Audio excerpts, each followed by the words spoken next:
Hi, good afternoon. Welcome to Joomla. My name's Andy Gaskell. I'm a developer mainly with a design background. I tend to do development for media agencies, digital agencies to supplement their own internal skills to varying degrees. So I'm based, live in Aberdeen, but I'm from London originally. So it's a bit boring background bit. Oh, and so this is generally. How many people are more like? Is there a feeling for if it's can people put their hands up if they're more feel like designers or more developers? If you put one hand up if you're a designer, or two hands if you're both, or one like this. Okay, cool, very cool.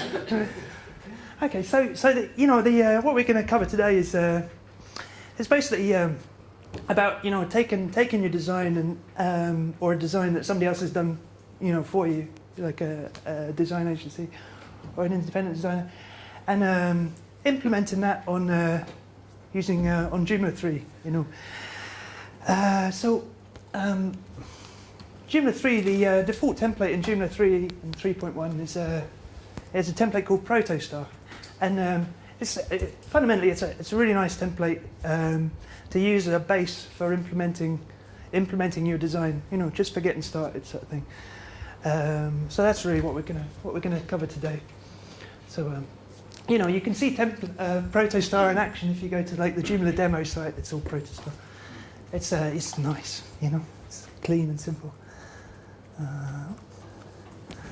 Protostar is a default template in Joomla 3. It's created by Carl Ledbetter, who he was previously an eBay developer, but he's one of the Joomla user interface team. And there's on Andrew Eddy's website, if you want to just use the template in its raw format, there's a really good presentation on Andrew Eddy's Art of Joomla site called A Guide to Joomla 3's Protostar Template. If you just want to use it in its default format, sort of thing, which is good in itself. So why would you take this approach, or why is this more compelling? So Protostar's, it's there's lots of different ways to start with your design. Some people might use start with, in a sense, a blank index.php file and a blank style sheet, and then just code everything up from scratch. Or some people might other paths is you could use a CSS framework. Well, Bootstrap's a CSS framework in itself, but there's lots of other CSS frameworks. Or you could find a template off the shelf, from Joomla plates or this sort of thing, and then modify it as you require. But those are valid options too. But I think if you've got a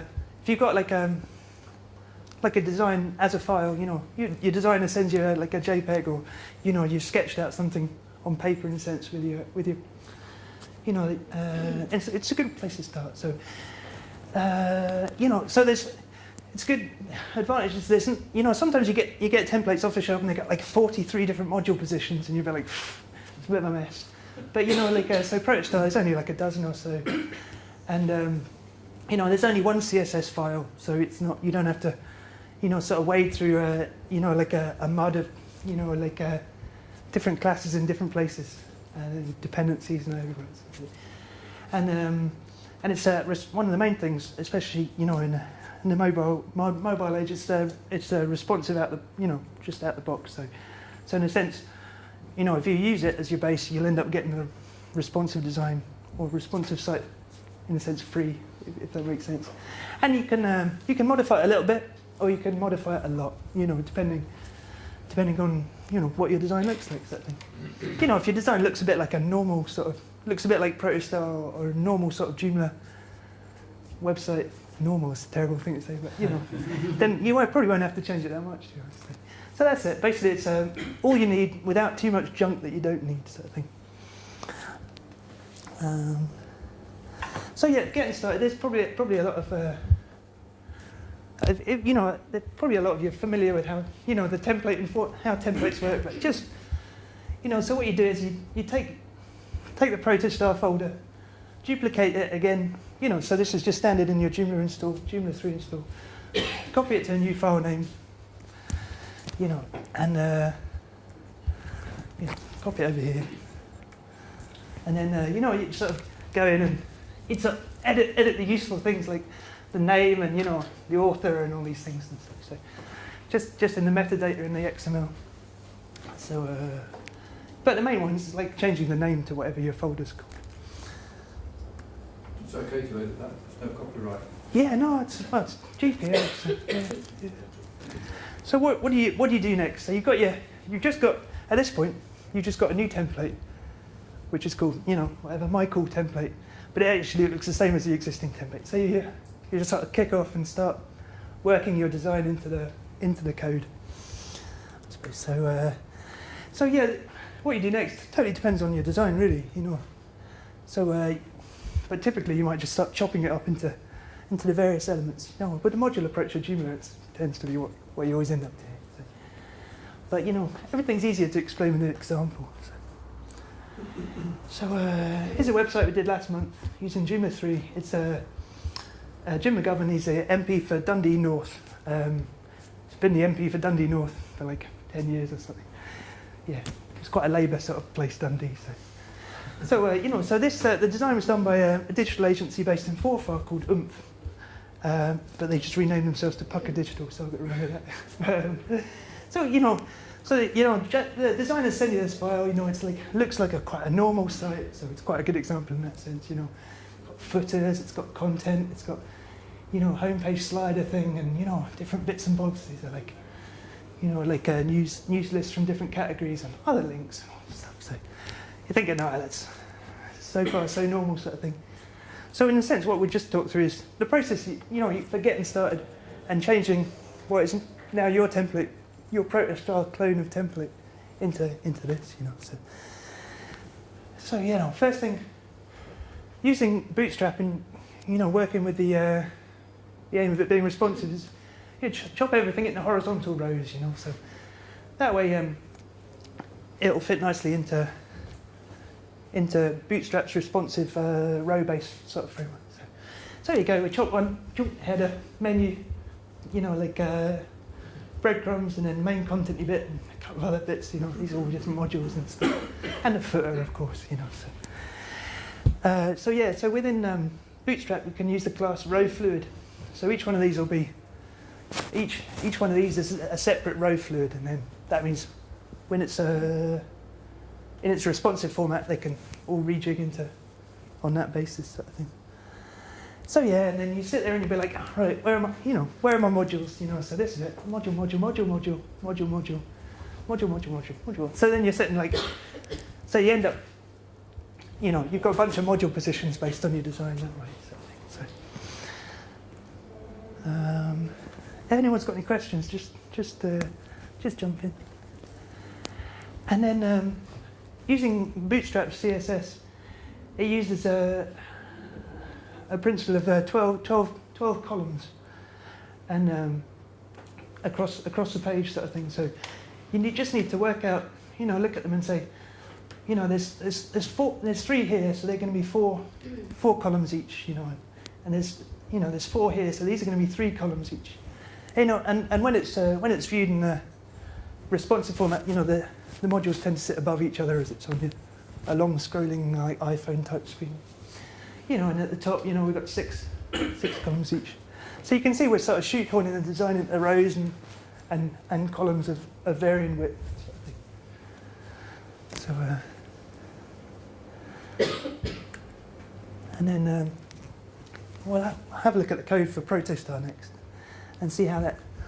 We sort of go with sort of the anatomy of the template a little bit to sort of explain, you know, what we're starting with in a way, I suppose. So, you know, anyone who's done sort of templating before will still be pretty familiar. There's a bunch of useful stuff at the top, you know, usual bits and bobs, setting up parameters. There's this piece here within Protostar, which is basically based on the task view layout and item. It adds that as a class to the body tag, so it means you can style different parts, different views and tasks differently. So, say for example, you wanted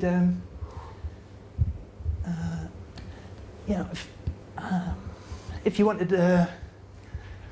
your article with the item ID 6 to be blue, you could change it so, you know, in the body tag you can add a bit of CSS to make that, you know, to pick up on that sort of thing. So a few other bits and bobs, you know, column options and adding frameworks and CSS is all normal stuff.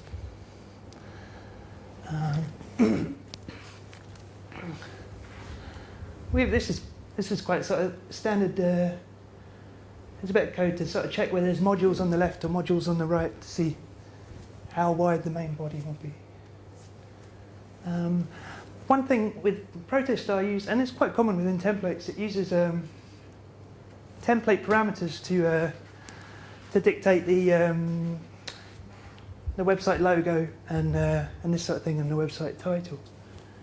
So I tend to do that. You know, I would tend to sort of strip these out and just put the logo in a module, and, you know, put the module in the header sort of thing. So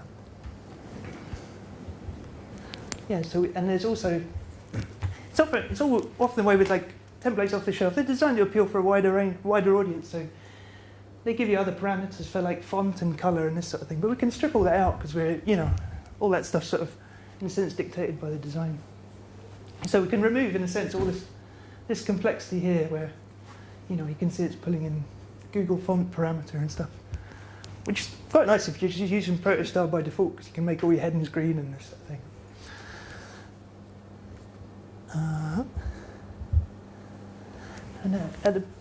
So initially we mentioned about how these active variables are set here, sort of thing. So they're added as a class to the body tag. So if we pop up the way, see that's defined here.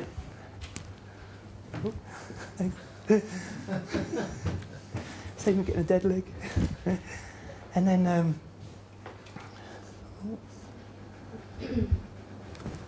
yeah, and then they're applied to the body tag here, sort of thing. So, you know, we mentioned about how the logo comes from a template parameter. You can sort of see this being set here.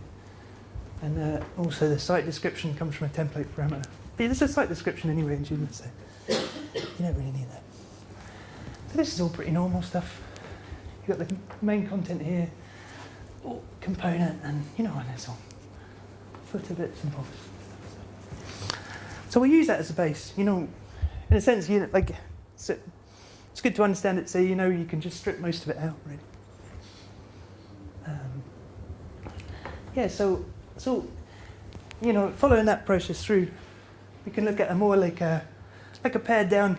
So basically, yeah, we sort of strip out the unnecessary things. So we've got like a, you know, a pretty vanilla, like a boring sort of vanilla base to work on, and then you know, so we leave a lot of the stuff in the header here. You know, we've changed our module position, so we've just got like a left column module here. So that's pretty straightforward. You know, there's a bit of a debate about what you call your module positions, whether it should be something like left column or position 1, position 2, position 3. But I tend to just give them like a proper name sort of thing. So left column is the column on the left. Just easier to remember. You know, and so we've reduced the main. You know, we've taken out all the parameters with font and the header colors and this sort of thing, and you know, we've just reduced it here to.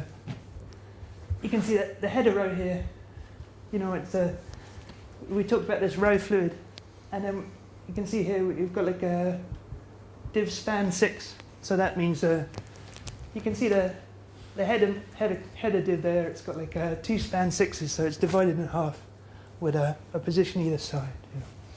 And that follows all the way down. You know, so we've got our content here. You know, checks if there's left, you know, modules in the left position, left col position, and if there are, it'll, you know, show that side bit sort of thing. That's all pretty straightforward stuff.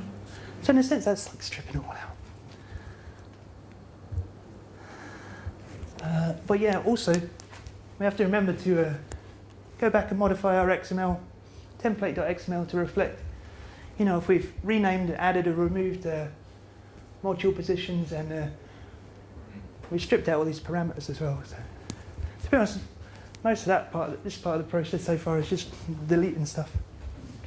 But it's good, while you're doing it, if you've got that set as your default template within Joomla, you can check, as you're deleting stuff, you can check you haven't broken anything, and, by just hitting the home page and you'll see slowly it looking less and less like Protostar, like the default template still.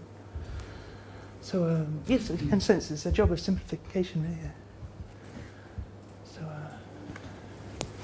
yeah, we've left this parameter in here, but you don't really need it. And you can delete the language files if you need to, unless you've got some multilingual aspects to your front end, sort of thing. So that's really the process so far, and at that point you're left with this just a nice clean base, to work on. Like previously, before using, I suppose in the sense more, before using Bootstrap, I used to sit there and code up a page in static HTML, and then to get the layout right, and then chop it up and turn it into a template. But now I tend to just do it straight in the template itself, and it's a much quicker process. And I think that's the real benefit of using Bootstrap is everything kind of just works first time, sort of thing, and you don't need to revisit too much. So that's really how the Joomla governance site works. So things get, if there's different module positionings, you end up having to do more CSS, but yeah, so in practice, these things, you always spend the majority of the time writing CSS and getting the style right and stuff. So, and if it's got things like it uses latest news modules and stuff like that, and getting it all sort of nicely in tabs from different sections and this sort of thing. It's all writing CSS is, it's kind of I suppose, sort of, that's a whole nother presentation in a sense, but because you've got because you're using Bootstrap, a lot of the things are simpler straight away. Things like your search box will be a nice, neat Bootstrap style, and everything will be clean and consistent. And yeah, I should have a picture of it in the responsive version there as well. But yeah, basically when it's responsive, you end up the main menu turns into a little 3 lines in the top right-hand corner, and everything that's side-by-side modules gets flipped on top of each other. So, you end up, everything just rejigs nicely automatically. It's a side line? Yeah. Fire it up on your phone. What's the domain? Would you, I would create a custom CSS file, put that in there, put a line in the header, and then edit everything from there. Yeah, absolutely. And you want to override anything in Bootstrap, you could take it and copy it. Yeah, that's yeah, that would be. Yeah. I tend to in this example, I just a lot of templates. Yeah, it's all geared up to just have a custom, and you put your own stuff in the custom file. But in this example, I just in this instance, I have to do that quite a lot too. But in this instance, I just put it all at the bottom of the template.css. So, there used to be some arguments about if everything's in one file, then it's less HTTP requests, when you load the page. But that's not really, it's always cached after the first time anyway, so it's not a big issue. But it's quite often you see some sites, especially if it's the one that's used, say for example, one of the template, a rocket themes, and there's 22 different CSS files, and you're just you're going to add latency, to your page loading, although it's cached. I have a question. On mobile sites that I've built, sometimes you might want to hide a module. Yeah. How easy is that to do in the Protostar? In the responsive stuff, you can just use within the. It's a good question. Within the Bootstrap framework, there's classes for no phone or no desktop. So in practice, you just you'd look at these ones and you go, I don't really need them, so you just stick no phone just on the end of the hat, And you could do that in if you wanted to do it for everything in that module position, you could just you put it in your template, at the end of the div. But if you wanted to do it just for like one instance of a module, you could add it as a, you know, in the Joomla admin, you could add it as a, on the, yeah, class suffix. Yeah. But yeah. So it's yeah. So I think there's like tablet, no tablet, desktop, no desktop, phone, no phone, and that sort of thing in there. It's pretty. So I think there's the bootstrap files call in from, I can't remember which folder it is within for the template. Yeah, yeah. You call them in from, is it the media folder or? Yeah, within I just use a. My question is, do you use those bootstrap files and keep with those, or do you copy and copy those and put it in your template files? I just use those ones. Like, so in this instance, we're just we're adding the framework here using JHTML : bootstrap framework, and then we're just pulling in the default Joomla 3 bootstrap version here. I think in practice it probably makes your upgrade path, you know, better, you know, simpler sort of thing. Do you ever, if the bootstrap is styling something in a certain way, and you want to change that style, what do you do to override that? Right, so I just put a bit at the bottom of the template CSS file just to, you know, because it's seldom want to like override everything. You know, you might be like, you want your search button to be red sort of thing, but you still want it to be like have rounded corners and a gradient like this way. So you just put a bit at the bottom, tend to be like so that all the default CSS, and then I put a nice put a comment saying, you know, custom template overrides for blah blah blah by, you know, and then put all my overrides at the bottom sort of thing. So they're all getting. That's like a CSS override. Yeah, but make sure the CSS override loads after the bootstrap. But you know, I mean that's one of the beauties of, you know, using the Protostar, because there is only one CSS file for the template. I mean, there might be other ones, you know, saying there might be like a K2 one that gets loaded, or, you know, other extensions, but because, you know, it sort of simplifies it in a way, you know. So you know, if you put it at the bottom of this CSS file, then, you know, that's going to be the one that wins out of all the overrides sort of thing. Yeah, like the dominant class. Yeah. But yeah.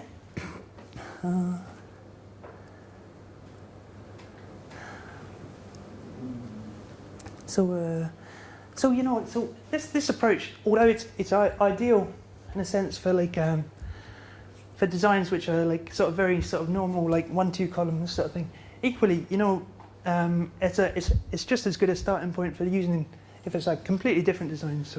So I for most of the work I've been doing, you know, since maybe it's, you know, last 6 months, where they haven't, you know, wanted to use a component that isn't Joomla 3 compatible. You know, so basically there's things like Virtumart and stuff like this, which don't have a, you know, don't have version 3 compatibility yet. I've been using this approach for basically sort of thing. So, yeah. So it's a few different ones, you know, we've done recently. It's like phone, there's a news one, engineering and design one, and like a local arts group one. So we can have a look at these examples really. Yeah. So here we. You know, it's like it's more of a like an un-Joomla like design, I suppose. You know, and but it's a good one because, you know, we can see the mobile version and the desktop version next to each other and stuff. And, you know, they've got this big background image, which, you know, is, if you had dial-up, yeah, you'd be waiting a long time. But it's what, you know, not many people have dial-up. But yeah, so you can see, in a sense, we're using less bootstrap stuff here than on other examples. But it's still, because the design's more different, you know, it's more involved, but it's still worthwhile. You know, there's so many of the nice little things in Bootstrap, like, you know, like float right and this sort of thing. You know, it's like, and you know that if you use the Bootstrap framework, then you don't have to rework it for the mobile too much, really. You know, there's another example. It's a local news website, business news website. They use K2 for their articles and the mobile version. So you know, yeah, it's all. That's less. And all these were starting from Protostar. Yeah, absolutely. Yeah. yeah, this is slightly different design, you know, but in a sense of the big image thing, and you know, less of the. It's always a giveaway because you know there's always like one or two bits you can see. Oh, maybe you're like, oh, that's Bootstrap sort of thing. So, and this is in a sense probably. Yeah, there's not many of them that are actually that sort of normal. But you know, like little bits and bobs, like see, getting the little icon with a cog. You know, it's all just little things like. Just means you don't have to do like the nuts and bolts. You can concentrate on, you know, the general stuff. Yeah, like little bits and things like. So yeah. Okay. Do you find you have to adjust the medium query? A little bit. You know, only. Usually only two or three adjustments. Sort of thing. Yeah. So it's like things like, you know, like you know, the advantage is really, you know, with using the Bootstrap is things like, you know, like images by default have like, you know, max width 100%, you know, sort of thing. So you know, all your images are going to be like. It's one of those things you never really think like.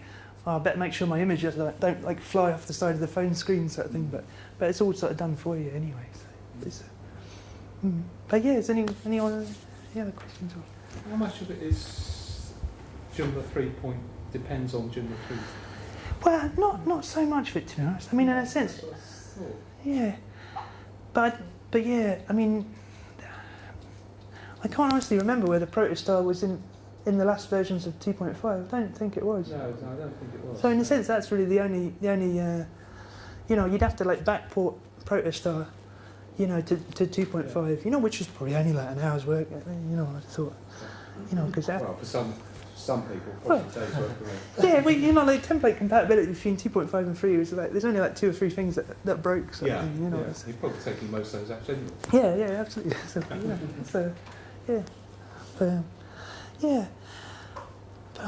Yeah, I think before I used to use like there was one like in 2.5 it was like bees, because you know it's like it's harder work. It's harder work starting from a blank CSS and a blank index.php, and you know it's even if you end up deleting nearly all of it, it's still quicker to do. But I think Protostar is a much better base for this sort of you know, template creation than bees was. There was another one in 2.5, it's like Atomic or something. Yes. That was quite nice, but it did use was it Blue? It did use a CSS framework, which made it a bit cluttered. Was it Blue something? It's a CSS framework. But yeah. But yeah.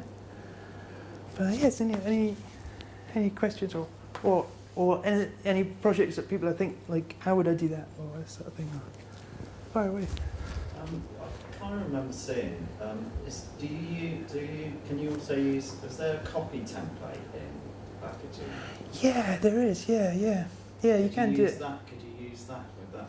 Absolutely. Yeah, on totally. Protostar? Yeah. You're gonna have to get stuck in and edit the files anyway. But yeah, that's in a sense that's a more elegant solution than you know, and just doing it in Windows Explorer or whatever file manager. I'm sure it will then shoot on 0. Oh yeah, maybe that. It's quite. I get mixed. You know, there's some bits that are in like the theme, the template, and then some are. That's the latest version.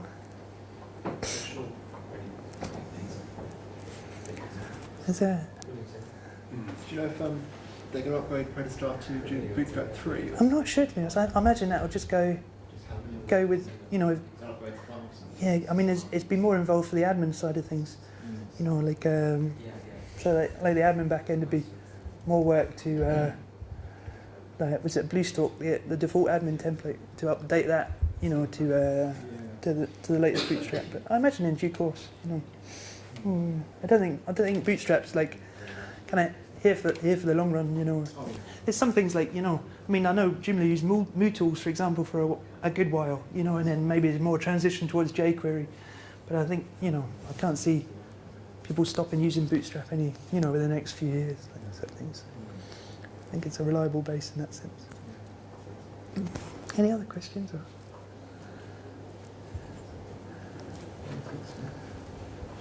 I was a bit nervous, so I kind of probably blazed through that a bit too quickly, too much. Thank you very much, Andy. Thank you.